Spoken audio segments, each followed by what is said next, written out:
হে তরুণ যুবকেরা, হে আমার বন্ধুরা, শুনে রেখে দিন বাবা, জেনে রেখে দেন।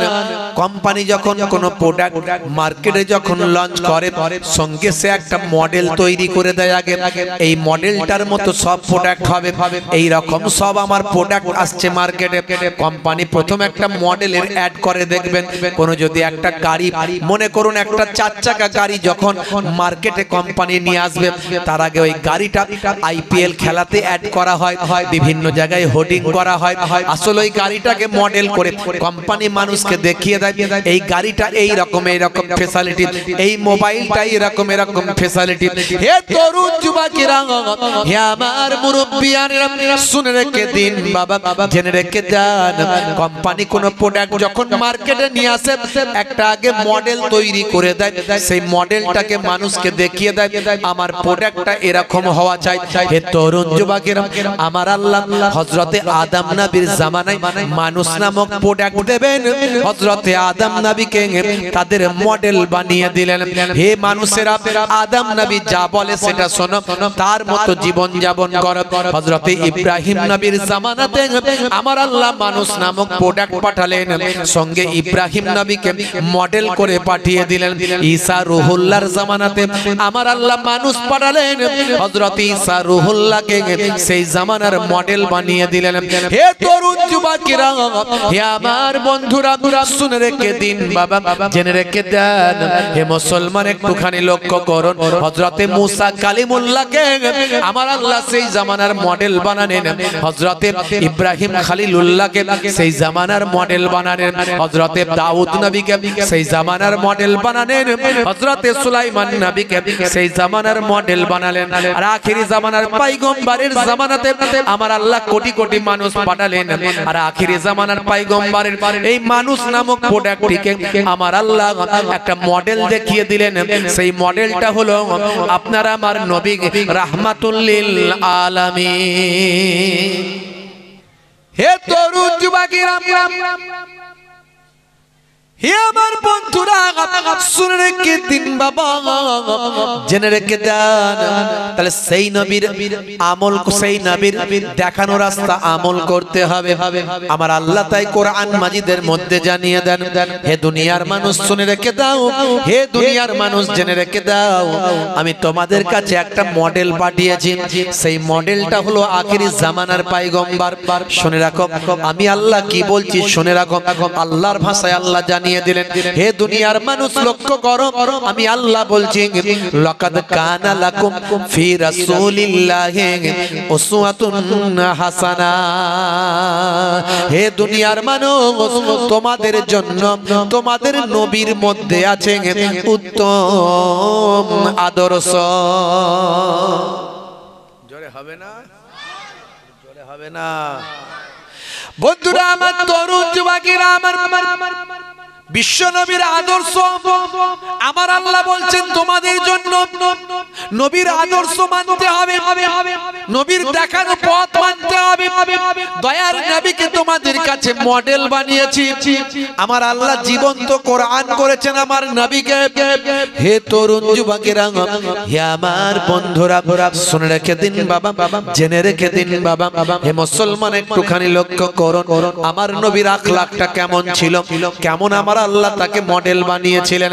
1450 বছর আগে বদরের যুদ্ধের সময় বিশ্ব নবীর শিষ্য ভক্ত ছিল 313টা দয়ার নবীর ভক্ত ছিল। আজকে মাত্র 1450 বছর কেটে গেছে, 1450 বছর পর নবী এমন আখলাক দেখিয়েছেন, এমন চরিত্র দেখিয়েছেন, বিশ্ব জয় করেছেন। আজকে তাই সারা পৃথিবীর বুকে কিছু কম বেশি প্রায় 200 কোটি মানুষ আমার দয়ার নবীর ভক্ত। 200 কোটি, 350 থেকে কিছু কম বেশি 200 কোটি। আগামী 50 বছর পর পৃথিবীর দ্বিতীয় বৃহত্তম রিলিজিয়াস হবে ইসলাম। জোরে বলেন সুবহানাল্লাহ। এই জন্যই তো কাফের মুশরিকেরা চিন্তার মধ্যে আছে। ইসলামের বিউটি, খুব ভালো করে কথাগুলো বুঝবেন, 1 ঘন্টা আলোচনা করব, বেশি নয়। তাদারিসুল ইলম, নবী বলছেন ইলমের দার্স দাও। এলেমের দার্স নাও ফিল লাইলে, রাতের বেলা, সাআতান 1 ঘন্টা। কতক্ষণ? নবী বললেন 1 ঘন্টা। কতক্ষণ? আমার নানা ছোট হুজুরের কথা নয়, আমার দাদা পীরনগর হুজুরের কথা নয়, এই কথাটা হলো দয়ান নবীর কথা। 1 ঘন্টা এলেমের দার্স নাও রাতের বেলা। যদি দার্সের মতো দার্স হয়, বক্তা বক্তার মতো বলে আর শ্রোতা শ্রোতার মতো শোনে, ওই 1 ঘন্টার আলোচনাটার মর্যাদা কত শুনুন। হাদিস বলছি, গল্প নয় এটা। দয়ার নবী বলছেন খায়রুম মিন আহিয়াইহা, সারা জীবন নফল ইবাদতের থেকে ভালো। সারা জীবন ধরে যত নফল ইবাদত করেছেন তার থেকে ভালো 1 ঘন্টার দিনের তালিম নিয়ে আলোচনা করা, দিনের ইলম শোনা। বন্ধুরা আমার, তরুণ যুবকেরা আমার, মুরব্বিয়ানেরা আমার, সেই দয়ার নবীর কথা আপনাদের মাঝখানে বলছিলাম। কি আখলাক, কি চরিত্র দয়ার নবীর আল্লাহ দিলেন। 1450 বছর আগে 313টা মুসলমান, আজকে সারা পৃথিবীতে কিছু কম বেশি 200 কোটি মুসলমান। কিসের জন্য আজকে এত পৃথিবীতে মুসলমানের আবির্ভাব ঘটলো? কিসের জন্য? নবীর আখলাক আর চরিত্র দিয়ে সারা পৃথিবীকে জয় করে ফেললেন। আর আজকে সেই আখলাক আমরা ছেড়ে দিয়েছি। যদি আমাদের মধ্যে সেই আখলাক থাকতো তাহলে আমাদের মসজিদ আজকে বেদখল হতো না। যদি আমাদের মধ্যে সেই নবিয়ানা তরিকা থাকতো তাহলে আজকে বাইতুল মুকাদ্দাস ইহুদিরা দখল করতে পারতো না। আগামী দিন আপনার গ্রামের মসজিদটাও আর থাকবে না, বেদখল হয়ে যাবে। কদিন আগে আমার সঙ্গে একজন কথা হচ্ছিল, তিনি ইউপি থেকে এসেছিলেন, ইউপি উত্তরপ্রদেশ থেকে। আমার জানার আগ্রহ হলো সেখানকার মুসলমানের অবস্থা কি। বলে খুব খারাপ হুজুর, খুব খারাপ। মসজিদে আজান বন্ধ করে দিচ্ছে, পান থেকে চুন খসার অপেক্ষা, সঙ্গে সঙ্গে ইনকোয়ারি, লোকজন এসে হ্যারেস করছে। বুঝতে পারছেন? অন্যরা যা খুশি করুক, অসুবিধা নাই, আপনার একটু সামান্য ভুল করবেন, অন্যায় করলে সঙ্গে সঙ্গে লালবাতি জ্বলে যাবে। সব কেন হচ্ছে এগুলো? তার কারণ হচ্ছে আমরা মসজিদ ভুলে গেছি, মসজিদ ছেড়ে দিয়েছি। তাই তারা বলছে তোরা তো নামাজই পড়িস না, মসজিদ আমাদের দিয়ে দে। তোরা তো মসজিদে নামাজই পড়িস না, মসজিদ আমাদের দিয়ে দে। মসজিদ বেদখল হচ্ছে। আমরা দিন ভুলে গেছি, নবীর সুন্নত ছেড়ে দিয়েছি। আমরা নবীর সুন্নতটা, ইসলামের সৌন্দর্যটা মানুষের কাছে পৌঁছাতে পারছি। ইসলাম শান্তির কথা বলেছে, সম্প্রীতির কথা বলেছে, ভ্রাতৃত্বের কথা বলেছে, মানবিকতার কথা বলেছে, মনুষ্যত্বের কথা বলেছে। ইসলাম বলেছে, নবী জানিয়েছে যে মুসলমানটা ঘরে খেয়ে দিয়ে ঘুমায়, তার পাড়া প্রতিবেশী অনাহারে দিন কাটায়, সেই ব্যক্তি মুসলমান নয়। এই সুন্দর কথা আমরা মানুষের কাছে পৌঁছাতে পারিনি। নবী মুসলমানের কথা শুধু বলেননি, তোমার প্রতিবেশী যদি হিন্দু হয়, খ্রিস্টান হয়, জৈন বৌদ্ধ হয়, সে যদি অনাহারে থাকে আর তুমি পেট ভরে খাবে, তুমি মুসলমান নও। নবী সুন্দর কথা বলেছে, লা ইয়ারহামুল্লাহু মান লা ইয়ারহামুন নাস। যে মনুষ্য জাতির উপর দয়া করে না, মহান আল্লাহ তার উপর দয়া করেন না। নবীর মুখ থেকে উচ্চারণ হয়েছে, নবী জানিয়ে দিয়েছেন আল্লাহর কথা। বন্ধুরা আমার, দয়ার নবী পরধর্মে সহিষ্ণুতার কথা বলেছেন, লাকুম দীনুকুম ওয়ালিয়া দীন বলেছেন, লা ইকরা ফিদ দীন বলেছেন। ধর্মে কোনো জবরদস্তি নাই, তুমি তোমার ধর্ম পালন করছো, আমি আমার করি। ধর্ম জোর করে হয় না, ভালোবাসার জিনিস। নবী জানিয়ে দিয়েছেন, এতিমের মাথায় হাত বুলিয়ে দাও, এতিমের মাথায় হাত বুলিয়ে দাও। যতগুলো চুল তোমার হাতের তালুতে লাগবে, ততগুলো সওয়াব আল্লাহ তোমার নামাজ আমলে দান করে দেবে। আমরা মানুষকে বলতে পারি না, বোঝাতে পারি না। নবী বলেছেন, বিমারি মানুষ, অসুস্থ মানুষ, তার দেখাশোনা করো, তাকে বিমার পুরসি করো, সে কেমন আছে জানো, সে শত্রু হোক মিত্র হোক, যাও। তোমার যাতায়াতের পথে এই যে তুমি বিমারি অসুস্থ মানুষকে দেখতে গেলে, তোমার যাতায়াতের পথে আল্লাহর মালাইকা ফারিস্তারা তোমার গুনাহ মাফির জন্য আমিন আমিন করে দোয়া চায়। এই সুন্দর কথাগুলো মানুষের কাছে পৌঁছাতে পারলাম না। ইসলামের বিউটি, ইসলামের সৌন্দর্যকে মানুষের কাছে ছড়াতে পারলাম না। তাই আমরা আজকে নামাজি নয়, বেনামাজি। আজকে আমাদের ঘরের ছেলেরা বেনামাজি, ওদেরকে বোঝাতে পারিনি আমরা, ওরা বেনামাজি, ওরা মসজিদে যায় না। তাই মসজিদ আজকে অন্যজনেরা বলছে নামাজ তো তোরা পড়িসনি, মসজিদে লোকই নাই, তো মসজিদে আমাদের দিয়ে দে। বন্ধুরা আমার, তরুণ যুবকেরা আমার, মুরব্বিয়ানেরা আমার, হে তরুণ যুবকেরা, হে আমার বন্ধুরা, শুনে রেখে দিন বাবা, জেনে রেখে দেন, ইসলামের সৌন্দর্যটা আপনার কাছে একটু তুলে ধরার চেষ্টা করব নবীর আখলাক চরিত্রের মধ্যে দিয়ে।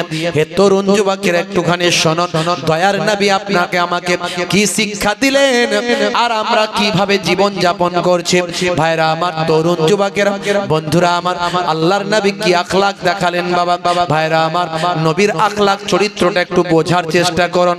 আমি একটা ছোট্ট উপমার মধ্যে দিয়ে আপনাদের জানাবো দয়ার নবী কি আখলাক, কি চরিত্রের অধিকারী ছিলেন বাবা। সারা পৃথিবীর বুকে এই আখলাক চরিত্র দৃষ্টান্ত। ভাই আমার, এই আখলাক চরিত্রের বিরল ঘটনা বাবা।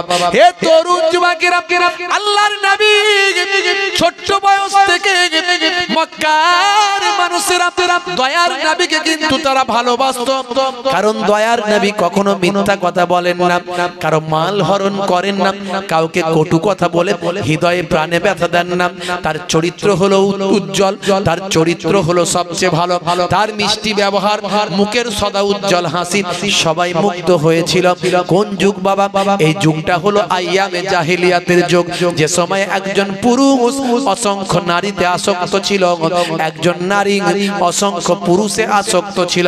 এক একটা যুদ্ধ যখন লেগে যেত, যুদ্ধটা চলতো 40 বছর 50 বছর ধরে। এই রকম একটা মাইট ইজ রাইট, যোদ্ধার মূল লোকটা, এরকম একটা অন্ধকারাচ্ছন্ন সময়, যে সময় জীবন্ত কন্যা সন্তানের জন্ম হলে জীবন্ত কন্যা সন্তানকে মাটিতে গেঁড়ে দিত।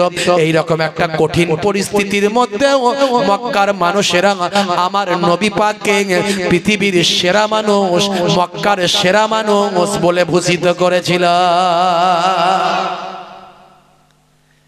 তাহলে এর দ্বারা কি বুঝছেন? নবীর আখলাক চরিত্র বাচ্চা বেলা থেকে এত মধুর ছিল যে সেই যুগের মানুষ নবীকে আরবের সেরা মানুষ বলতো, আল আমিন উপাধি দিয়েছিল। দুশ্মনী অন্য জায়গায়, শত্রুতা অন্য জায়গায়।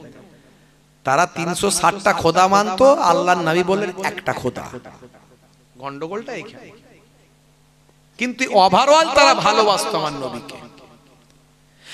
হে তরুণ যুবকেরা, হে আমার বন্ধুরা, শুনে রেখে দিন বাবা, জেনে রেখে দেন, যে সময় মক্কার মানুষেরা দেখলো আল্লাহর নবীকে নিজেদের আয়াতে আনা গেল না। হে বাবা মুহাম্মদ, তুমি কি চাও বলো? তোমার এক খোদার ইবাদত বন্ধ করো, এক খোদার প্রচার বন্ধ করো। আমাদের পূর্বপুরুষের এই 360টা খোদাকে তুমি মিথ্যা আরোপ করো না, 360টা খোদাকে তুমি বেকার বলো না, মিথ্যা বলো না। এই প্রচার তুমি বন্ধ করে দাও। বলো তুমি এর পরিবর্তে কি চাও? যদি তুমি চাও ধনী হতে, আমরা আরবের মানুষরা, মক্কার মানুষরা তোমাকে ধনী বানাবো। যদি বলো তুমি শক্তিশালী হতে, তোমাকে শক্তিশালী বানাবো। যদি বলো তুমি সুন্দরী নারীকে বিবাহ করতে, তোমাকে তাই সুন্দরী নারী, আরবের সুন্দরী নারীর সঙ্গে বিবাহ দেব। কিন্তু তার বিনিময়ে যা চাইবে তাই দেব, কিন্তু এক আল্লাহর কথা বলা বন্ধ করতে হবে। আর আমাদের 360টা খোদা আমরা যে প্রচার করি, ইবাদত করি, তার বিরোধিতা করা বন্ধ করতে হবে।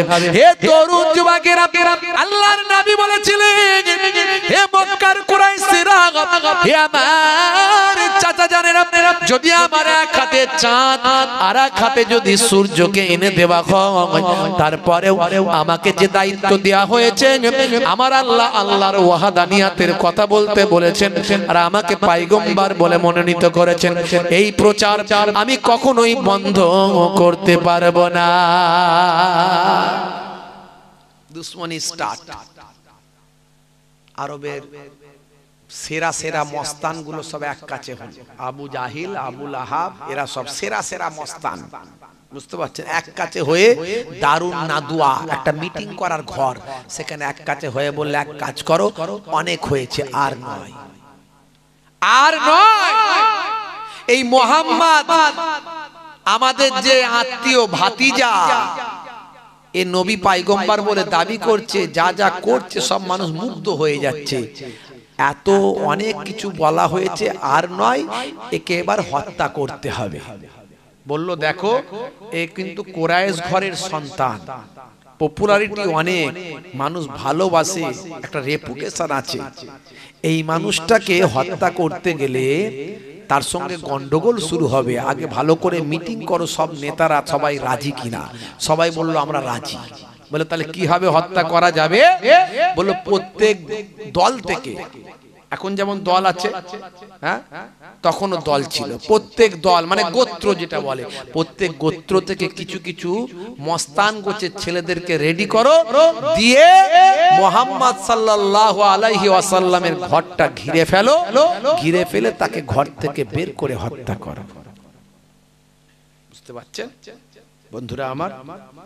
আমি কিন্তু আপনাদেরকে এই হিজরতের ঘটনা শুধু বলছি না, আমি হিজরতের ঘটনা বলার জন্য আশা করছি না, বরং এই জন্যই বলছি আমার নবীর আখলাক, প্রত্যেকটা পয়েন্টে পয়েন্টে আমি আখলাকের উদাহরণ দেবো। নবীর চরিত্র, নবীকে যে আল্লাহ সেরা হাসানার অধিকারী করেছিলেন, সেটা বলার জন্য এই ঘটনাটা বলছি।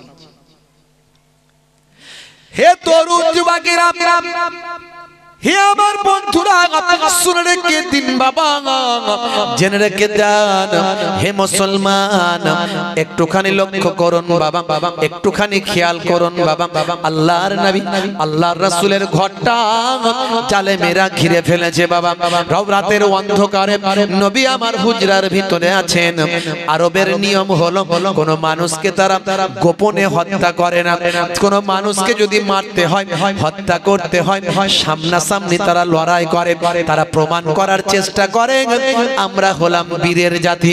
হে তরুণ যুবকেরা, তাই তারা প্রফেট মুহাম্মদুর রাসূলুল্লাহ সাল্লাল্লাহু আলাইহি ওয়াসাল্লামকে, দয়ার নবীকে হত্যা করার জন্য তারা রাতের বেলা বাড়িটা চারিদিক থেকে ব্যারিকেড করে ঘিরে ফেলল, যাতে করে মুহাম্মদুর রাসূলুল্লাহ সাল্লাল্লাহু আলাইহি ওয়াসাল্লাম ঘর ছেড়ে না পালাতে পারে। তারা রাতের বেলা অন্ধকারে হত্যা করতে চান না, তারা চাই দিনের বেলা বীরের মতো লড়াই করে তাকে হত্যা করব। হে তরুণ যুবকেরা, হে আমার বন্ধুরা, শুনে রেখে দিন বাবা, জেনে রেখে দেন। গভীর রাত্রিতে আমার আল্লাহ জানিয়ে দিলেন, হে আমার বন্ধু, আপনি ঘর ছেড়ে বেরিয়ে যান, আপনি চলে যান, হিজরত করে আপনি চলে যান। আমার নবীর উপর যখন অর্ডার এলো, দয়ার নবী দেখলেন মক্কার মানুষেরা আমাকে আজকে মেরে ফেলতে চায়, কিন্তু তারা আমাকে বিশ্বাস করেছে, তারা আমাকে সত্যবাদী বলে মেনেছে। এই সময়কার একজন বিশ্বাসী মানুষ হলে তারা আমাকে সেই বিশ্বাসী মানুষ মনে করেছে, তাই তো তারা আমার কাছে অনেক আমানত রেখেছে। অনেক গরিব মানুষ, অসহায় মানুষরা তারাও নিজেদের সম্পদ নষ্ট হওয়ার ভয়ে আমার কাছে রেখেছে। এখন আমি যদি রাতের অন্ধকারে পালিয়ে যাই, তাদের আমানতের খেয়ানত হবে। ভালো করে মনে রাখবেন, ভালো করে পয়েন্টটা লক্ষ্য রাখবেন। দয়ার নবীকে যারা হত্যা করতে চায়, তাদের আমানতের খেয়ানত যাতে না হয়, এই সময় দয়ার নবী আমার চিন্তা করতে লাগলেন। হে তরুণ যুবকেরা, হে আমার বন্ধুরা, সেই সময় আল্লাহর নবী হযরতে আলী মুর্তজা, চাচাতো ভাই হযরতে আলী মুর্তজাকে বললেন, ভাই আলী, বাবা ভাই আমার তরুণ যুবকেরা, হযরতে আলীকে বললেন, বাবা আলী, তুমি এক কাজ করো, আমার বিছানায় শুয়ে পড়ো, আমার বিছানায় শুয়ে পড়ো। সকাল যখন হবে লোকেরা দেখতে পাবে আমি নাই আমার জায়গায় তুমি, যদি তোমাকে ছেড়ে দেবে ইনশাআল্লাহ। আর মনে রাখবে, আমার যে আমানতগুলো আমার কাছে রাখা আছে, মক্কার মানুষরা আমাকে বিশ্বাস করে যে আমানতগুলো রেখেছে, সেই আমানতগুলো তুমি পাই পাই করে তাদের বুঝিয়ে দেবে। বুঝিয়ে দেওয়ার পরে তুমি মদিনায় হিজরত করে আসবে। হে তরুণ যুবকেরা, হে আমার মুরব্বিয়ানেরা, যে নবীকে জানে মেরে ফেলতে চাই মক্কার মানুষেরা, সেই নবী মক্কার মানুষদের আমানতের চিন্তা করে। বন্ধুরা আমার, ভাবুন তো একটু, আমানতের খেয়ানত করলে কতটা গুনাহগার হতে হবে। আমানতের যারা খেয়ানত করে তারা হলো মুনাফিক, আয়াতুল মুনাফিকে সালাসাতুন, মুনাফিকের চিহ্ন নিদর্শন হলো তিনটে। এজা হাদ্দাসা কাযাবা, যখন কথা বলবে মিথ্যা বলবে। আপনি মিথ্যা বলেন? বলেন না তো, কোনোদিন বলেননি তো, তাহলে আমানতে এই মুনাফিকের নিদর্শন আপনার কাছে নাই। আর যদি বলেন বলি, তাহলে আজ থেকে বলা বন্ধ করুন, না হলে মুনাফিকের খাতাতে নামটা উঠে যেতে পারে। আছে বসিরহাটে, বলছে আমি শিয়ালদাতে। কেন রে ভাই? টাকা পাবে তাই তাকাদা করছে, তাই তাকে ঘোরানোর জন্য বলছে ভাই আমি কলকাতায় শিয়ালদাতে, কিন্তু আছে সে বসিরহাটে। কথাই কথাই মিথ্যা। আছে না নাই? হে তরুণ যুবকেরা, হে আমার বন্ধুরা, শুনে রেখে দিন বাবা, জেনে রেখে দেন, আল্লাহর নবী দো জাহানের বাদশা হাবিবুল্লাহ জনাবে মুহাম্মদুর রাসূলুল্লাহ সাল্লাল্লাহু আলাইহি ওয়াসাল্লাম বলেন, ইজা হাদাসা কাযাবা, যখন কথা বলবে মিথ্যা কথা বলবে, এটা হলো মুনাফিকের আলামত। ভাই আমার, দোস্ত আমার, ওয়াইজা ওয়াদা আখলাফা, আর যখন ওয়াদা করবে খেলাফ করবে। মিথ্যা কথা বলবে এক নাম্বার, ওয়াদা করবে খেলাফ করবে 2 নাম্বার। আমি আসবো তোমার সঙ্গে দেখা করছি ভাই 1 ঘন্টা পরে, আর এলো না। ভাই তুমি এখানে বসো, আমি কিন্তু ঘুরে আসবো, এলো না। ওয়াদা করলো তোমার অমুক দিন এটা দেবো, দিল না। বুঝতে পারছেন? হে তরুণ যুবকেরা, হে আমার বন্ধুরা, আল্লাহর নবী বলেন, ওয়াইজা উতুমিনা খানা, আর যে বান্দা আমানতের খেয়ানত করে, বিশ্বনবী আমার, দয়ার নবী আমার বলেন, এই তিনটে হলো মুনাফিকের আলামত। হে মুসলমান, একটুখানি লক্ষ্য করুন, দয়ার নবীর জীবন যখন ভাই আমার হত্যা করার জন্য যখন দুশমনেরা রাজি, দুশমনেরা যখন নবীর ঘরটা ঘিরে ফেলেছে, নবীকে হত্যা করতে চাই, সেই সময়তেও নবী আমার শিক্ষা দিলেন, এই অবস্থাতেও আমি আমানতের খেয়ানত করি না।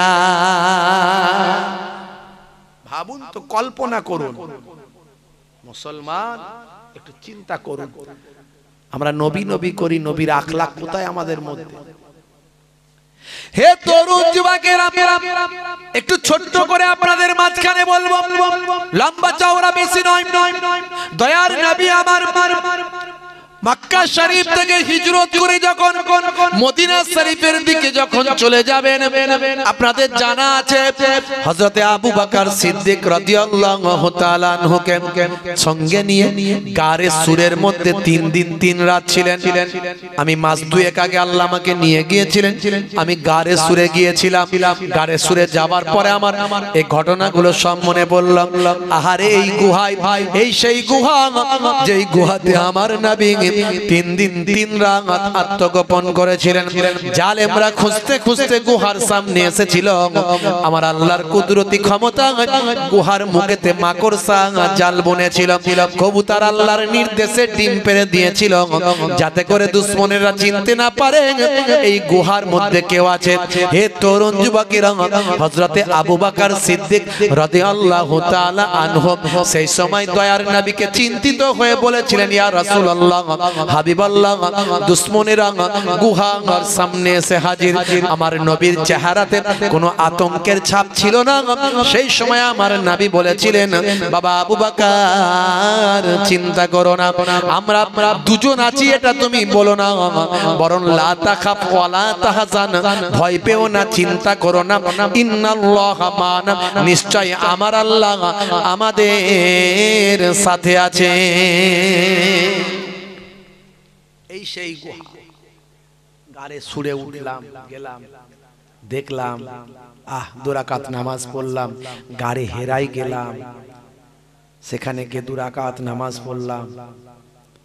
বড় পাক পবিত্র জায়গা, কোরআন নাজিল হয়েছে, দয়ার নবী ইবাদত করেছেন দীর্ঘদিন, ফেরেশতা জিবরাইল আলাইহিস সালাম এসেছেন। অনেক ভিড় তো, অনেক লাইন। কিছু মানুষ ওখানে সুইপারের কাজ করে, পরিষ্কারের কাজ করে, তাদের উপর দায়িত্ব হয়তো কেউ দিয়েছে, বেশি ভিড় করতে দেবে না, নামাজ পড়তে দেবে না, তারা বলছে লা সালাত লা সালাত, নামাজ নাই নামাজ নাই, তাড়াতাড়ি দেখো আর চলে যাও। এত কষ্ট করে 3 ঘন্টা 4 ঘন্টা 5 ঘন্টা করে উঠেছে পাহাড়ের উপরে, যে জায়গায় এত পবিত্র জায়গা, 2 রাকাত নামাজ না পড়ে চলে আসবে। মানুষের মন কি চায়? ইবাদতের মধ্যে সবচেয়ে বড় ইবাদত হলো নামাজ। নামাজ তো যে কোনো জায়গায় নফল নামাজ পড়তে পারেন, আর এত পবিত্র জায়গায় নামাজ পড়বেন না, খালি দেখবেন চলে যাবেন এত কষ্ট করে। বলছে লা সালাত হাজা বেদাত, এটা বেদাত। বেদাত কেন বেদাত?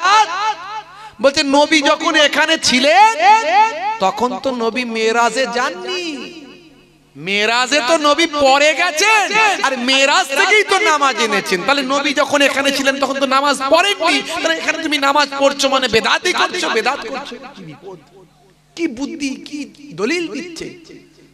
অথচ তারা হলো সুইপারের কাজ করে ওখানে। বাংলাদেশ ভারতের কিছু লোক সুইপারের কাজ করে, আলেমও নয়, মাওলানা নয়, মাদ্রাসার দরজা দেখেনি, ঝাঁটা দেয়, ঝাড়ু দেয়, কিন্তু আরবি একটু বলতে পারে। আরবি বলতে পারে বলে নিজেদেরকে বিরাট মনে করে, আমি আরবি বলছি। ওরে আরবি বললি বড় পণ্ডিত নয়। আমেরিকায় যাও না, ল্যাটিন পরিষ্কার করে, পায়খানা পরিষ্কার করে, মেথর, তারাও ইংরেজিতে কথা বলে। বুঝতে পারছেন?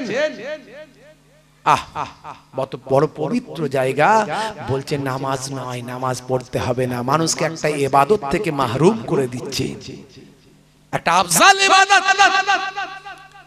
মাহরুম করে দিচ্ছে। বরং তারা ইচ্ছা করলে লাইন একটু নামাজটা পড়াতে পারে। আমি তাদের কথায় কান দিইনি, ঝগড়া করলাম না, কারণ ঝগড়া করার আমার মানসিকতা নাই, ঝগড়া করতে যাইনি এই পবিত্র জায়গাতে। কিন্তু তারা জানে না, মূর্খ সূর্খ মানুষ, তারা জানে না যে আমাদের নবী মেরাজ থেকে যে নামাজ এনেছিলেন এটা ধারাবাহিক 5 ওয়াক্ত নামাজ এনেছিলেন, কিন্তু তার আগে সমস্ত নবীদের জামানাতেই নামাজ ছিল। জোরে হবে না? কাবা ঘর আল্লাহ কি তৈরি করেছেন, কি হিসাবে তৈরি করেছেন? মসজিদ হিসাবে তৈরি করেছেন। মসজিদ এসেছে সাজাদা থেকে, সিজদা থেকে। সিজদা মানে সিজদা দেওয়া, সাজাদা থেকে মসজিদ, যেখানে সিজদা দেওয়া হয়, অর্থাৎ সিজদা দেওয়ার ঘর। এই সিজদা দেওয়ার ঘরটা বাবা আদম আলাইহিস সালাম থেকে শুরু করে আজও আছে। জোরে বলুন সুবহানাল্লাহ। মসজিদুল আকসা, কাবা ঘর তৈরির পরে পৃথিবীর বুকে একটা ঘর আল্লাহর ফেরেশতারা তৈরি করলেন, সেই ঘরটা হলো মসজিদুল আকসা। এই মসজিদুল আকসার নাম আল্লাহ কোরআনে বলেছেন সুবহানাল্লাযী আসরা বিআবদিহি লাইলাম মিনাল মসজিদিল হারামে ইলাল মসজিদিল আকসা। হে তরুণ যুবকেরা, এই মসজিদুল আকসা আল্লাহ কোরআনে বলেছেন, মসজিদ কথার অর্থ হলো সিজদা দেওয়ার জায়গা। তাহলে আমাদের নবী আসার আগেও মসজিদ হয়েছে, তার মানে সিজদা দেওয়া হতো। শুধু তাই নয়, মুসা কালিমুল্লাহর জামানাতে 2 ওয়াক্তের নামাজ ছিল। সমস্ত নবীদের আমলে নামাজ এবং রোজা ছিল। কোরআন মাজিদে আল্লাহ বলেছেন, ইয়া আইয়ুহাল্লাযীনা আমানু কুতিবা আলাইকুমুস সিয়াম কামা কুতিবা আলাল্লাযীনা মিন ক্বাবলিকুম লাআল্লাকুম তাত্তাকুন। হে ঈমানদার বিশ্বাসী বান্দারা, তোমাদের উপর রমজানের রোজা ফরজ করা হলো, যেমন তোমাদের পূর্ববর্তীদের উপরেও ফরজ করা হয়েছিল। এর দ্বারাই বোঝা যায় রোজাও ছিল আগে, নামাজও ছিল। এরা বলে লা সালাত, নামাজ ছিল না। বলুন না নাউজুবিল্লাহ। হে তরুণ যুবকেরা, হে আমার বন্ধুরা, শুনে রেখে দিন বাবা, মুসলমানের ছেলে নামাজ ছেড়ে দিয়েছে বাবা। আজকে মুসলমানের ছেলে আজান যখন হয়, মুয়াজ্জিন যখন আজান দেয় হাইয়া আলাস সালাহ, মুসলমানের ছেলে বলে তাড়াতাড়ি মসজিদ তলা থেকে পালা। আবার যখন আজান দেয় হাইয়া আলাল ফালাহ, মুসলমানের ছেলে বলে তাড়াতাড়ি ক্যারাম খেলবো পালা। যদি মুয়াজ্জিন দেখতে পাই তাহলে হবে জ্বালা। ডাকবে এই কেলো নামাজ পড়বি কোনো অসুবিধা হবে না তাই তাড়াতাড়ি মসজিদ তলা থেকে পালা মুয়াজ্জিন যদি ডাক দেয় তাহলে পড়বো জ্বালা হে তরুণ যুবকেরা মুসলমানের ছেলে তাই যখন বলে হাইয়া আলাস সালাহ এরা বলে বাঁশবাগানে ফ্রি ফায়ার খেলবো পালা হে তরুণ যুবকেরা হে আমার বন্ধুরা শুনে রেখে দিন বাবা বেনামাজি বান্দা যদি ইচ্ছাকৃতভাবে নামাজ ছেড়ে দেয় আমার আল্লাহ তার জন্য 14টা শাস্তি রেখে দিয়েছে কতগুলো শাস্তি যারে বলে 14টা শাস্তি মুসলমানের ছেলে নামাজ ছেড়ে দিয়েছে খালি জুম্মার দিনে দায় দু রাকাত ঠক মারে আর বেরিয়ে যায় বলে হুজুর আমরা নামাজ কিন্তু পড়ি কবে পড়ো জুম্মার দিনে পড়ি 2 রাকাত আর ঈদে পড়ি বকরা ঈদে পড়ি আমরা কিন্তু নামাজ পড়ি বুঝতে পারছো tight fitting jeans tight fitting গেঞ্জি জুম্মার খুতবার পরে ইমাম সাহেব যখন নামাজের জন্য ইকামত দিচ্ছে মুসলমানের লালটু পল্টু ঝন্টু মন্টুরা খেঁচে মাচা থেকে ফ্রি ফায়ার খেলতে খেলতে মোবাইলটা পকেটে ঢুকিয়ে খেঁচে দৌড় মেরে একটা জুতো শিয়ালদা একটা জুতো বর্ডার বাংলাদেশ বর্ডার হাকিমপুর বর্ডারে ফেলে দিয়ে মাল ছুটে গিয়ে মসজিদে উঠে এর ঘাড়ের উপর দিয়ে ওর মাথার উপর দিয়ে ডিঙিয়ে মোটামুটি ফাঁকা জায়গায় লাইনটা করে জিন্সের স্কিন টাইট গেঞ্জি স্কিন টাইট প্যান্ট যেদিকে চাপ পড়ে সেদিকে বেড়ে যায় যেই ইমাম সাহেব আল্লাহু আকবার দিয়ে রুকু সবাই যাওয়ার আগে ও আগে রুকু বুঝতে পারছো যেই রুকুতে গেল গেঞ্জি উপর দিকে উঠে গেল প্যান্ট নিচের দিকে নেমে গেল শিয়ালদার বর্ডার দেখা গেল পরের নামাজিরা চিন্তা করছে হায় রে হায় আমার নামাজটা হলো তো মুসলমান নামাজের সময় হলে বলে কাজ আছে কাজকে বলে না নামাজ আছে নামাজের সময় হলে বলে কাজ আছে বুঝতে পারছো মানুষ সৃষ্টি করেছেন আল্লাহ সংবিধান দিয়েছেন আল্লাহ আমি বলছিলাম তাই নামাজ আল্লাহর পক্ষ থেকে এসেছে নামাজ শরীরের জন্য ভীষণ উপকার বড় বড় পণ্ডিতেরা নামাজ নিয়ে গবেষণা করে বলছে নামাজের থেকে ভালো ব্যায়াম আর কিছু হতে পারে না কিন্তু আমরা যদি ব্যায়াম মনে করে নামাজ পড়ি কোনো ইবাদত কাজে লাগবে না কোনো সওয়াব হবে না নবী যা শিখিয়েছেন আল্লাহ যা বলেছেন সবের মধ্যে বিজ্ঞান আর বাস্তবতা আছে আমি অনেক উদাহরণ দিয়েছি যে মুখের দাড়িটা যে রাখার কথা বলি আজকে বিরাট কোহলি দাড়ি রেখেছে হরভজন সিং দাড়ি রেখেছে লিওনেল মেসি দাড়ি রেখেছে আমার নবী নামাজের জন্য নিজের কত তাকলিফ করেছেন নামাজ প্রতিষ্ঠা করার জন্যই তো নবীকে লড়াই করতে হয়েছে বাধ্য হয়ে নামাজ কায়েম করার জন্য তো কুফারেরা আমার নবীর সাহাবাদের শহীদ করে দিয়েছে সেই নামাজ ইন্তেকালের সময় দয়ার নবী আমার বললেন as-সালাত as-সালাত হে আমার উম্মতেরা নামাজ নামাজ নামাজ নামাজের মধ্যে বিজ্ঞান ব্যায়াম দাড়ির মধ্যে সায়েন্স অস্ট্রেলিয়ার ব্রিসবেনে গবেষণা হলো দাড়ি নিয়ে তারা দাড়ি নিয়ে গবেষণা করলো অস্ট্রেলিয়ার ব্রিসবেনে ইউনিভার্সিটি অফ কুইন্সল্যান্ডে গবেষণা করে তারা বলল সূর্য থেকে অতি বেগুনি যে রশ্মি আসে এই রশ্মিটা মানুষের শরীরে স্কিনে ব্যাড ইফেক্ট তৈরি করে ক্ষতি করে এটা আমাদের মুখের জন্য ক্ষতি করে যাদের মুখে দাড়ি আছে সূর্যের অতি বেগুনি রশ্মিকে আল্লাহ কুদরতি ক্ষমতা এমন দিয়েছেন দাড়ির যার দ্বারায় মুখকে অন্তত তারা হেফাজত করে দেয় এটা আমি বলছি না সায়েন্স বলছে কত বলবো অসংখ্য উদাহরণের আগে দিয়েছি আমি হে তরুণ যুবকেরা হে আমার বন্ধুরা শুনে রেখে দিন বাবা নামাজ ছেড়ে দেবেন না বাবা বেনামাজি ইচ্ছাকৃত হবে যে বান্দা নামাজ ছেড়ে দেয় আমার আল্লাহ তার জন্য 14টা শাস্তি মুআয়্যান করেছেন কতগুলো শাস্তি 14টা শাস্তি মুআয়্যান করেছেন দুনিয়াতে হবে 5টা শাস্তি মৃত্যুর সময় হবে 3টে শাস্তি কবরে গেলে হবে 3টে শাস্তি আর কিয়ামতের দিনে হবে 3টে শাস্তি দুনিয়ার জমিনে যে 5টা শাস্তি হবে একটুখানি শুনে রেখে দেন হে তরুণ যুবকের একটু জেনে রেখে দেন এক নাম্বার হলো বেনামাজি বান্দা চেহারার মধ্যে কোনো নেককারের জ্যোতি থাকবে না অর্থাৎ চেহারা দেখলে মনে হবে না মানুষটা ভালো মানুষ কারণ চেহারাটা হলো পণ্ডিতেরা বলছে মুখমণ্ডল হলো দর্পণ এই জন্য ইংরেজিতে একটা কথা বলে face is the mirror of mind হে তরুণ যুবকেরা হে আমার বন্ধুরা মুখ দেখলে বোঝা যায় লোকটা লোকটা ভালো না মন্দ মুখে তার ফুটে ওঠে। যারা সাইকোলজি নিয়ে রিসার্চ করে, যারা সাইকোলজিক্যাল ভাবে যাদের মধ্যে নলেজ আছে, তারা মানুষের মুখ দেখলে বুঝতে পারে এই মানুষটার মতিগতি কেমন, মানুষটা কি করতে চায়, কি বলতে চায়, তারা বুঝতে পারে। তাই নেককারের জ্যোতি থাকবে না, বেনামাজি বান্দার চেহারাতে কোনো নেককারের জ্যোতি থাকবে না। এটা হলো 1 নাম্বার। 2 নাম্বার হলো বেনামাজের রুজি রুটিতে ইনকামে কোনো বরকত থাকবে না। ভাই আমার ঘন ঘন শুধু বলবে হাই হাই ইনকাম হচ্ছে না, হাই হাই পয়সা নাই, এত টাকা ইনকাম করি কিন্তু দেখতে পাই না কোনটা দিয়ে ইনকাম করি, কোনটা দিয়ে খরচ হয়, কোনো আয় বরকত আমার হয় না। হুজুর এসেছে, ফুরফুরা ছোট হুজুরের নাতি এসেছে, হুজুর একটা তাবিজ লিখে দেন, তাবিজ দেন হুজুর বরকতের জন্য। যদি আমার মধ্যে সেই সেন্স থাকে আমি তাহলে জিজ্ঞাসা করব, বাবু নামাজ পড়ো? হুজুর নামাজ পড়ি তো জুম্মার দিনে। তো জুম্মার দিন একদিন আল্লাহকে ডাকো, একদিন তোমার রুজিতে আল্লাহ বরকত দেবে, বাকি সপ্তাহে আর হবে না। মেনে নেবে? নামাজ না পড়লে বরকত নাই। হে তরুণ যুবকেরা, হে আমার তরুণ বন্ধুরা, শুনে রেখে দিন বাবা, জেনে রেখে দেন, এটা হলো 2 নাম্বার শাস্তি। 3 নাম্বার শাস্তি হলো বেনামাজি বান্দা কোনো ভালো কাজের সওয়াব সে পাবে না। মানুষের সেবা করেছে, দান করেছে, ভালো কাজ করেছে, মনে রাখবেন ভালো কাজের বদলা আল্লাহ দুনিয়াতে দেবেন।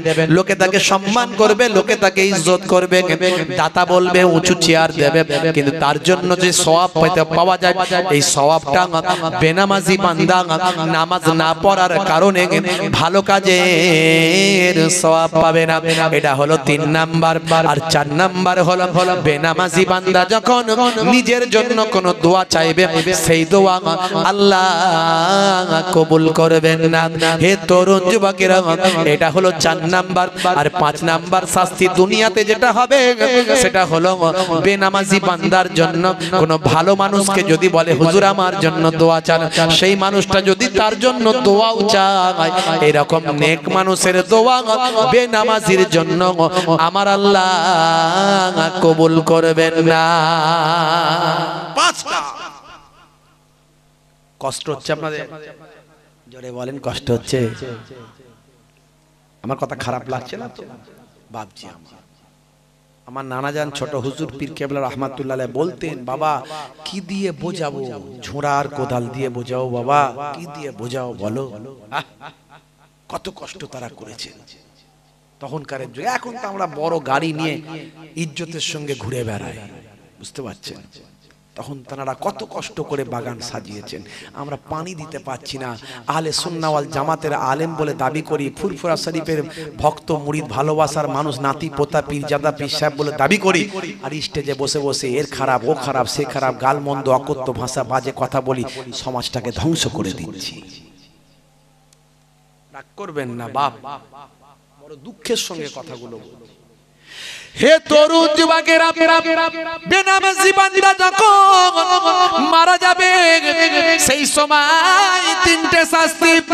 1 নাম্বার হলো বেনামাজি বান্দা যখন মারা যাবে তার মওতটা হবে অপমানের সঙ্গে, জিল্লাতের সঙ্গে, ভাই আমার বেইজ্জতের সঙ্গে তার মওত হবে। এটা হলো 1 নাম্বার। আর 2 নাম্বার হলো বেনামাজি বান্দার এত ক্ষুধা পাবে, এত খাবারের খিদে পাবে, এত ভোক লাগবে, মনে হবে অনেক খাবার আমি খেয়ে ফেলবো, কিন্তু তার মুখে যখন খাবার দেওয়া হবে খাবার তার জবান থেকে গড়িয়ে পড়ে যাবে। ফারিস্তা, যে ফারিস্তা খাবার সরবরাহের দায়িত্বে আছেন, মনে রাখবেন আপনারা আমার জন্য অনেক ফারিস্তা আল্লাহ নিয়োগ করে দিয়েছেন। কেউ হাওয়া বাতাস আপনাকে সাহায্য করছে, কেউ পানির জন্য আপনাকে সাহায্য করছে, কেউ রুজি রুটির জন্য সাহায্য করছে, কেউ খাবারের জন্য সাহায্য করছে। খাবার সরবরাহকারী ফারিস্তা এসে বলবে, হে বেনামাজি বান্দা, আজকে তোমাকে বড় ক্ষুধা লেগেছে, কিন্তু তোমার জন্য অনেক চেষ্টা করলাম, কোনো খাবার আমার আল্লাহ লেখেন নাই। এটা হলো 2 নাম্বার শাস্তি। আর 3 নাম্বার শাস্তি হলো বেনামাজি বান্দা যখন মারা যাবে প্রচন্ড পিপাসা তৃষ্ণা থাকা অবস্থায় মারা যাবে। মনে হবে অনেক পানি আমি খেয়ে ফেলবো, কিন্তু জাবানে যখন মুখে যখন পানি দেওয়া হবে পানি তার ভিতরে যাবে না, গড়িয়ে বাইরে চলে যাবে। পানি সরবরাহকারী দায়িত্বে যিনি থাকেন ফারিস্তা এসে বলবেন, হে বেনামাজি বান্দা শোনো শোনো, তোমাকে বড় পিপাসা লেগেছে, আমি অনেক চেষ্টা করলাম, কিন্তু তোমার জন্য আমার আল্লাহ কোনো পানি এখন তোমার তাকদিরে লিখে রাখেন না। কোথাও পানি পেলাম না। 3টে শাস্তি মওতের সময়। হে তরুণ যুবকেরা, কবরে যাওয়ার পরে বেনামাজি বান্দা আরো 3টে শাস্তি হবে। 1 নাম্বার হলো কবরের মাটি এমন ভাবে সংকীর্ণ হবে, হাদিসের মধ্যে পাওয়া যায় একদিকের পাঁজরের হাড় আর একদিকের পাঁজরের সঙ্গে মিলিত হয়ে যাবে, একেবারে ধুলোর সঙ্গে মিশে যাবে বাবা। আবার কবরের মাটি সরে যাবে, আবার শরীরটা গোটা আল্লাহ করে দেবেন, আবার কবরের মাটি এসে চেপে দেবেন। এইভাবে কবরের মাটিটাকে শাস্তি দিতে থাকবে। এটা একটা পর্যায়ের কবরের শাস্তি হবে 1 নাম্বার। 2 নাম্বার আবার একটা পর্যায়ের শাস্তি শুরু হবে কবরে, সেটা হলো কবরটাতে আমার আল্লাহ আগুনের কুণ্ডুতে পরিণত করবে। দাউ দাউ করে কবরে আগুন জ্বলবে, সে আগুনে তাকে পুড়িয়ে শাস্তি দেওয়া হবে। 2 নাম্বার আবার একটা পর্যায়ের শাস্তি চালু হয়ে যাবে, সেটা হলো কবরের ভিতরে আমার আল্লাহ একটা ভয়ঙ্কর সাপ নিয়োগ করবে, যেটা কিতাবের মধ্যে পাওয়া যায়। সাপটার নাম হলো সুজা আকরা। এই ভয়ঙ্কর সাপ, যে সাপটা দুনিয়ার জমিনে একবার নিঃশ্বাস ফেললে কিয়ামত পর্যন্ত সেখানে ঘাস আর জন্ম হতো না। এই 3টে শাস্তি কবরে তার হতে থাকবে। বন্ধুরা আমার, তরুণ যুবকেরা আমার, চিন্তা করছেন নামাজ পড়ি না, মরতে তো হবে বাপ। হে তরুণ যুবকেরা, কিয়ামতের দিনে আরো 3টে শাস্তি হবে। সেটা হলো 1 নাম্বার যেটা বড় শাস্তি, আমার আল্লাহ ওই বেনামাজির চেহারার দিকে রহমতের দৃষ্টিতে তাকাবেন না। সমস্ত হাসরবাসীদের দিকে আমার আল্লাহ রহমতের দৃষ্টিতে তাকাবেন, কিন্তু বেনামাজি বান্দার দিকে আমার আল্লাহ রহমতের দৃষ্টিতে তাকাবেন না। এটা হলো 1 নাম্বার। আর 2 নাম্বার হলো বেনামাজি বান্দা ভাইরা আমার, তরুণ যুবকেরা, তার আমল নামাটা ডান হাতে দেওয়া হবে না, পেছন দিক থেকে বাম হাতে অপমানের সঙ্গে বদ আমল নামাটা দিয়ে দেওয়া হবে, পেছন দিক থেকে দেওয়া হবে। 2 নাম্বার। 3 নাম্বার হলো বেনামাজিকে অপমানের সঙ্গে জিল্লাতের সঙ্গে আল্লাহর ফারিস্তারা হাসরবাসীদের সামনে টানতে টানতে জাহান্নামের আগুনে নিক্ষেপ করে দেবে। এটা হলো 3 নাম্বার চূড়ান্ত শাস্তি হয়ে যাবে। হে তরুণ যুবকেরা, তাই বলবো আজ থেকে প্রতিজ্ঞা করুন, আজকের এই মাহফিল থেকে মনে মনে প্রতিজ্ঞা করুন, নামাজ কাজা হলে কাজা পড়ব, তবুও 5 ওয়াক্ত নামাজ ছাড়ব না। নামাজ ছেড়ে দেবেন না। বন্ধুরা আমার, তরুণ যুবকেরা আমার, মুসলমানের ছেলে নামাজকে বলে কাজ আছে। হুজুর ফজরের সময় কোনটা দিয়ে যে চলে যায়, আজান কোনটা দিয়ে হয় আর পালায়, কিছু বুঝতেই পারি না। হুজুর নামাজ পড়া হয় না, ফজরের সময় বুঝতেই পারি না। আর জোহরের সময় হুজুর কাজ করব না নামাজ পড়ব, বলুন কাজ করব না নামাজ পড়ব। আসর আর মাগরিব সারাদিন খাটাখাটনি করা শরীর, হুজুর বুঝতেই তো পাচ্ছেন। বিকাল বেলা একটু রিল্যাক্স না করলে হয়, একটু ক্যারাম খেলি, একটু তাস খেলি, একটু চায়ের দোকানে বসে গল্প করি, দেখবেন গোল করে 25-30 জন লোক বসে গেছে। কি হচ্ছে? বলে তাস খেলছে। হুজুর জানেন না, আবার জুয়া খেলছে ওর মধ্যে। সে কি রে ভাই? বলে হ্যাঁ, মুসলমানের ছেলে নামাজ ছেড়ে দিয়ে হুজুর একটু ফ্রি হচ্ছি, ফ্রি, একটু সারাদিন খাটাখাটনি করে ফ্রি হচ্ছে, রিল্যাক্স। আর এসার সময় এসার সময় হুজুর বুঝতেই তো পাচ্ছেন খাটাখাটনি করা শরীর তো, যেই মাগরিবের পরে ঘরে ঢুকলাম অমনি ভোগ লেগে গেল, ক্ষুধা লেগে গেল, খেলাম যেই বিছানা ডাকছে, বলে তাড়াতাড়ি আয় একটু খেদমত করি ভাই, তাড়াতাড়ি ঘুমাবি আয়, কোনো অসুবিধা নাই, আমি তোর চাস্তো ভাই, তাড়াতাড়ি আয়। তাড়াতাড়ি বিছানায় ডেকে কি আরামে ঘুম পাড়িয়ে দেয়, কোনটা দিয়ে যে নামাজ যায় কিছু বুঝতেই পারি না। অথচ আল্লাহর পক্ষ থেকে মুয়াজ্জিন বারবার তোমাকে ডেকেছিল, কি বলেছিল? মুয়াজ্জিন কি বলেছিল? হাইয়া আলাস সালাহ,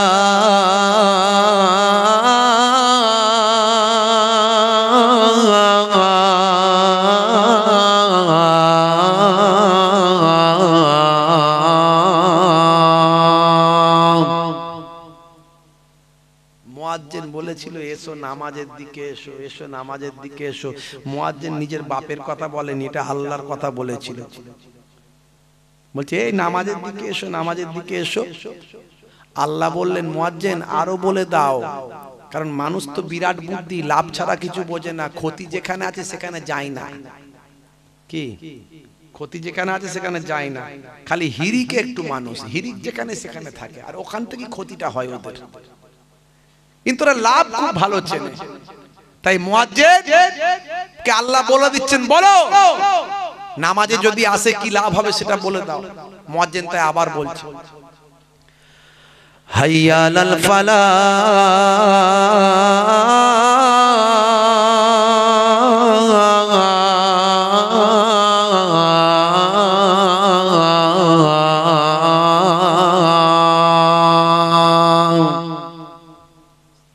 এসো নামাজের দিকে যদি আসো আমি আল্লাহ বলছি তোমাদের কামিয়াবি দান করে দেব।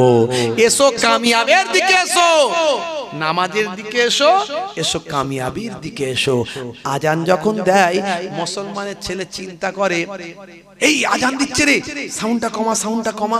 টিভি দেখলে টিভির সাউন্ড কমাই, মোবাইল দেখলে মোবাইলের সাউন্ড কমাই, কিন্তু চোখ সরায় না। টিভি থেকেও সরায় না, মোবাইল থেকেও সরায় না, গান নাচ যা দেখছে দেখে যাচ্ছে, ওখান থেকে চোখ সরাবে না। মানে আজান দিলে ওরা জানে যে সাউন্ডটা শুধু কমিয়ে দিলি কাজ ফিনিশ। আর আমাদের ঘরের মেয়েরা জানে যে আজান দিচ্ছে মানে আজান দিচ্ছে, মাথায় কাপড়টা দে, ওরা শুধু মাথায় কাপড়টা দিয়ে দেয়। কাপড়টা যদি টানা থাকে ফেলা থাকে কাপড়টা দিয়ে কাপড়টা আজান হচ্ছে, মানে আজান হচ্ছে মাথায় কাপড় দিলি কাজ ফিনিশ।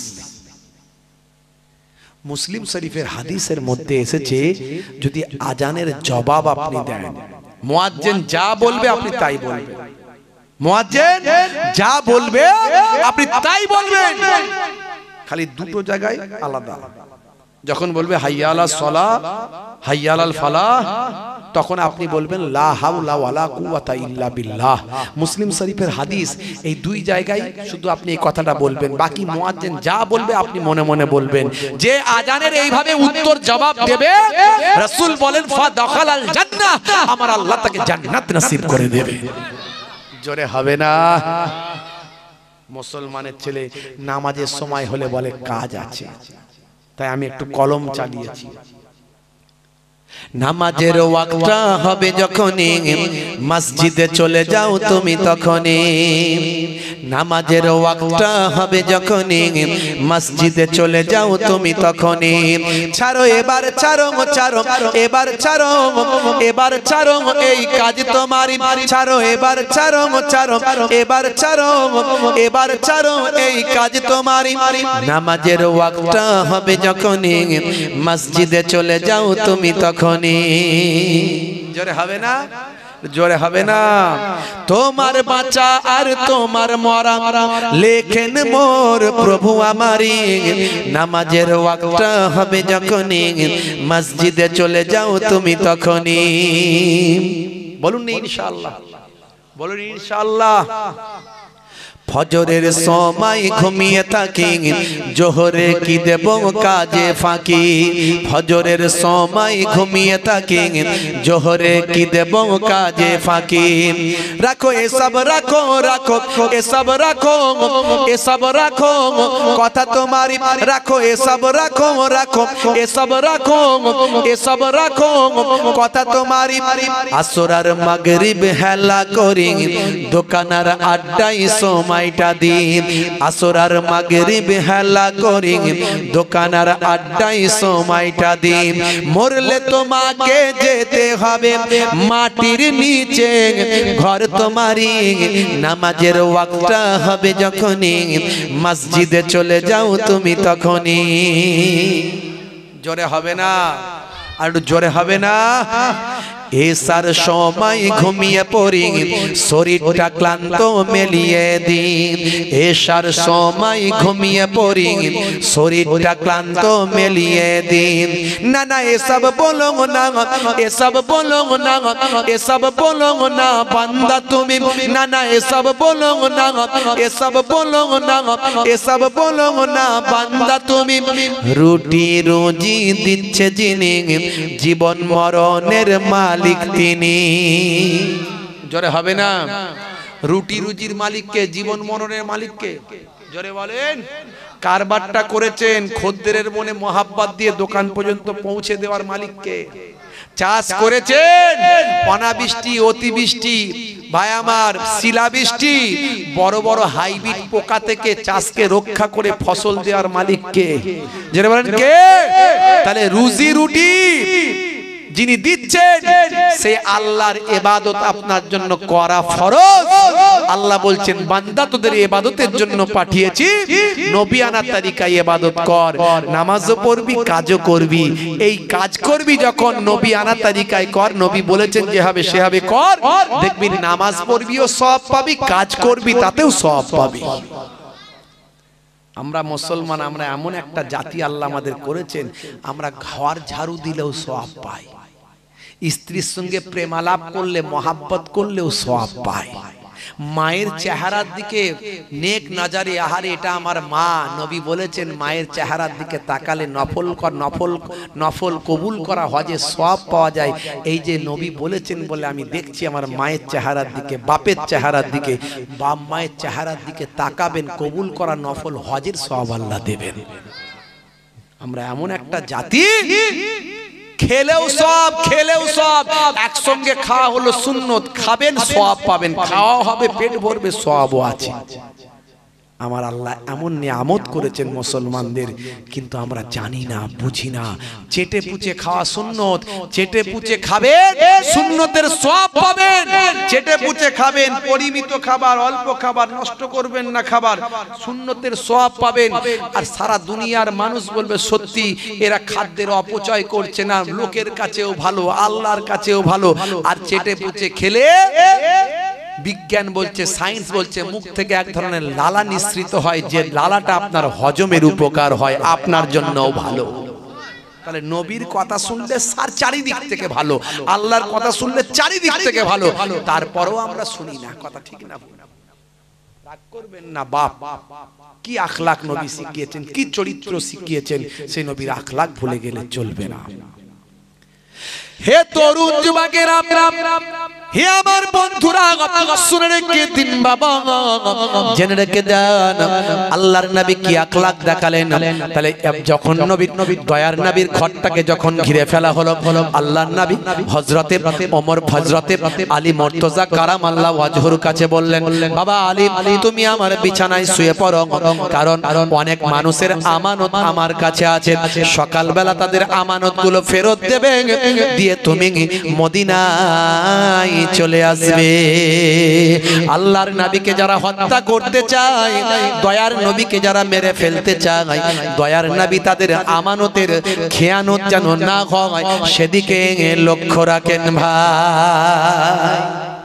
আখলাক চিন্তা করুন। নবী রাতের অন্ধকারে নবী বেরিয়ে গেলেন, আল্লাহ বললেন এক মুষ্টি মাটি নিয়ে দুশমনদের দিকে ফিকে দাও। দুশমনরা চারিদিকে গোল করে ঘিরে রেখেছিল ঘরটা। এক মুষ্টি মাটি রাতের বেলা ফিকে দিলেন, দোয়া পড়ে সমস্ত দুশমনদের চোখকে আল্লাহ অন্ধ বানিয়ে দিলেন। আমার নবী চলে গেলেন। আমার নবীকে আল্লাহ জানালেন, হে নবী, আপনি এক মুষ্টি বালি ফিকেছিলেন, মাটি ফিকেছিলেন, সবাইয়ের চোখে তো পৌঁছানো সম্ভব ছিল না, চারিদিকে দুশমন, তাহলে কি করে পৌঁছালো? কোরআন খুলুন, আলেমদের জিজ্ঞাসা করুন। ওয়ামা রামাইতা ইজ রামাইতা ওয়ালাকিন্নাল্লাহ হারামা। আপনি ফেকেননি যখন ফিকেছিলেন, আপনি ফেকেননি, কত সুন্দর কথা। ওয়ামা রামাইতা ইজ রামাইতা ওয়ালাকিন্নাল্লাহ হারামা। আপনি ফেকেননি যখন ফিকেছিলেন, বরং সেই ফিকাটা স্বয়ং আমার আল্লাহ নিজে ফিকেছিলেন। জোরে হবে না? জোরে হবে না?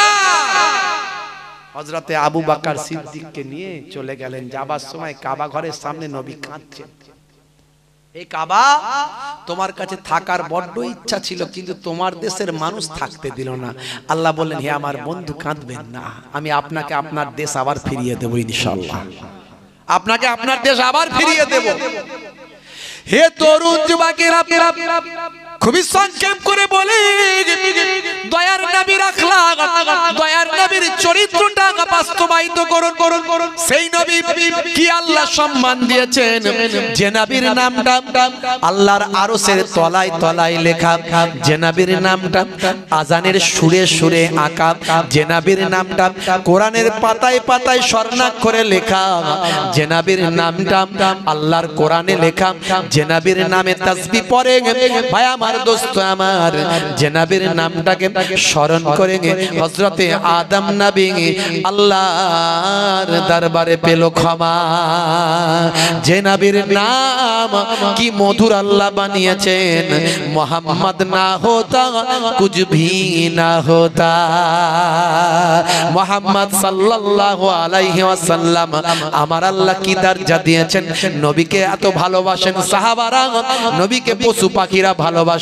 হে তরুণ যুবকেরা, হে আমার বন্ধুরা, আল্লাহর নবী ওয়াজ করছেন, এমন সময় একজন অমুসলিম ইহুদি, একটা ভাইয়ের আমার তরুণ যুবকের একটা কচ্ছপ ভাই আমার একটা গোসাপ নিয়ে যাচ্ছে, গোসাপ নিয়ে যখন যেতে যেতে দেখে নবী ওয়াজ করছেন, আলোচনা করছেন।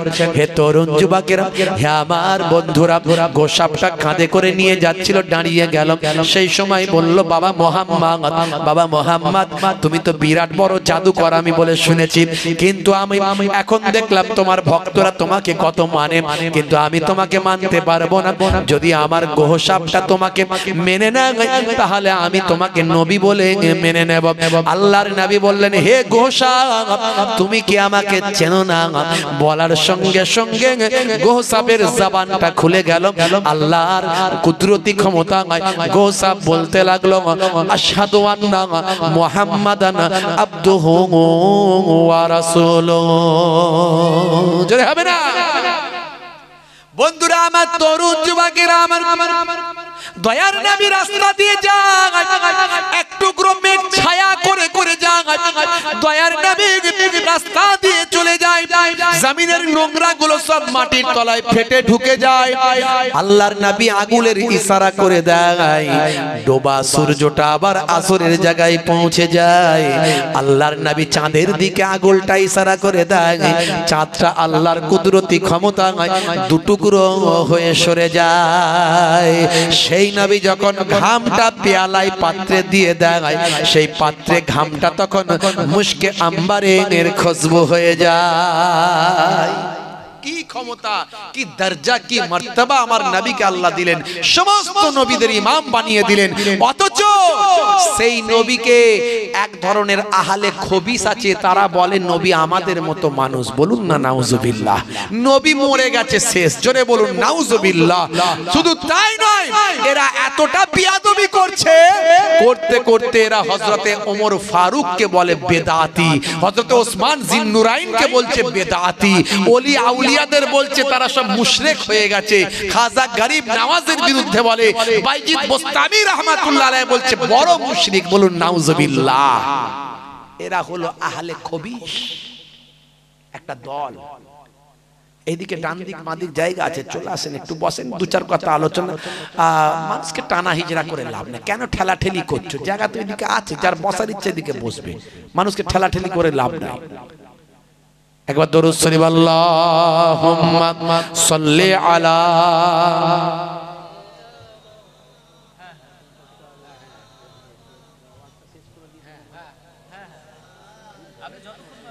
কষ্ট হচ্ছে আপনাদের? কাদের কাদের কষ্ট হচ্ছে হাত তুলে দেখান তো দেখি। কেউ হাত তোলে না, সব মন দিয়ে শুনছে মনে হচ্ছে। হিরিকে লোক পাইনি তো। আচ্ছা একবার তাকবীর দাও দেখি। নারে তাকবীর। গোশ খান তো নাকি? চর্বিওয়ালা না চর্বি ছাড়া? চর্বিওয়ালা খান তো টেম্পার কই? টেম্পার থাকবে তো বাম্পার কই? জোর আওয়াজ দেখি কেমন চর্বিওয়ালা খেয়েছেন।